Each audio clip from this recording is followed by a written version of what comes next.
the controls is Don Johns, a famous local pilot. The 38-year-old Johns is the model of the Alaskan bush pilot, a champion skier and long-distance swimmer. Johns has flown all over the Arctic in all weathers. But some say that he's cocky, a risk-taker. I know that he was a capable, competent pilot most of the time, but he was arrogant, and he alienated a lot of business people and pilots by his demeanor. 12 minutes into the flight, as the plane crosses the Chugach Mountains, Johns radios his flight plan. The tower replies with a question. Does the Cessna have emergency gear and an emergency locator transmitter, or ELT beacon, aboard? Affirmative, says Johns. It is the last they hear from the plane. By 12:30 p.m., the Cessna is overdue at the Juneau Airport. The first alert goes out. But small planes go down all the time in Alaska without injury. No one is panicked, particularly as the pilot, Don Johns, is a master of the emergency landing. We did get a very comforting call from Ted Stevens.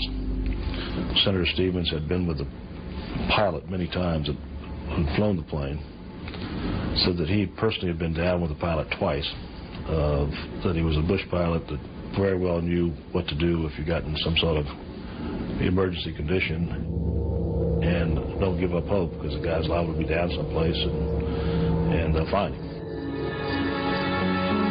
As night falls swiftly in the Alaskan autumn, another phone call is made to the home of Congressman Begich in Washington, D.C.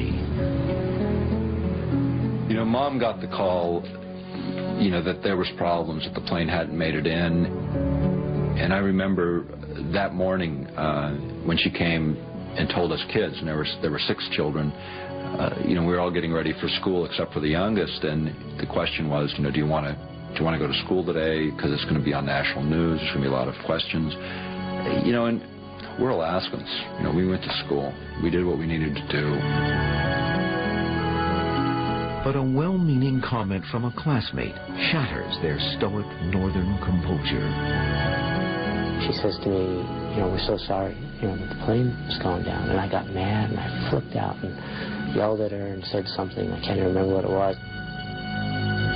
And at that moment realized this is big.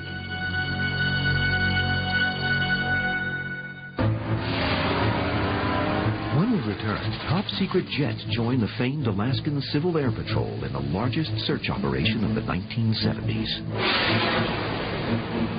One of the things they were using was the most sophisticated spy planes in the arsenal were brought in for this. These are things that could pick the date off of a dime at 30,000 feet.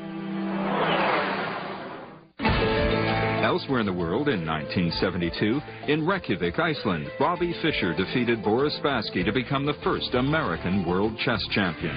In Oregon, the founders of a small shoe company called Blue Ribbon Sports chose a new name for their firm, Nike. And on Wall Street, the Dow Jones Industrial Average reached 1,000 for the first time.